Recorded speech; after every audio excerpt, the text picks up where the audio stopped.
पहला पाठ उत्पत्ति ग्रंथ अध्याय 2 वचन संख्या 7 से 9 और अध्याय 3 वचन संख्या 1 से 7। प्रभु ने धरती की मिट्टी से मनुष्य को गाड़ा और उसके नथनों में प्राणवायु फूंक दी। इस प्रकार मनुष्य एक सजीव सत्व बन गया। इसके बाद ईश्वर ने पूर्व की ओर अदन में एक वाटिका लगाई और उसमें अपने द्वारा गढ़े इस मनुष्य को रखा। प्रभु ईश्वर ने धरती से सब प्रकार के वृक्ष उगाए जो देखने में सुंदर थे और जिनके फल स्वादिष्ट थे। वाटिका के बीचों बीच जीवन वृक्ष था और भले बुरे का ज्ञान का वृक्ष भी। ईश्वर ने जिन जंगली जीव जंतुओं को बनाया था उनमें से सांप सबसे धूर्त था।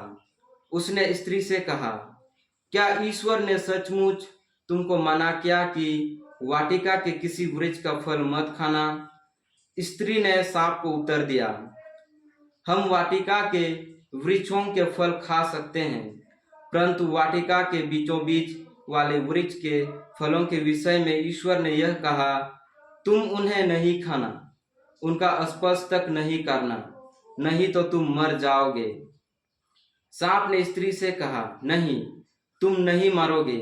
ईश्वर जानता है कि यदि तुम उस वृक्ष का फल खाओगे तो तुम्हारी आंखें खुल जाएंगी, तुम्हें भले बुरे का ज्ञान हो जाएगा और इस प्रकार तुम ईश्वर के सदृश बन जाओगे।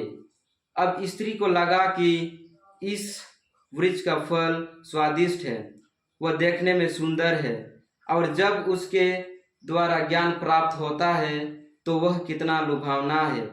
इसलिए उसने फल तोड़कर खाया। उसने पास खड़े हुए अपने पति को भी उसमें से दिया और उसने भी खा लिया। तब दोनों की आंखें खुल गई और उन्हें पता चला कि वे नंगे हैं।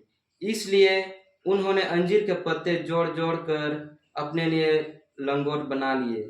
प्रभु की वाणी।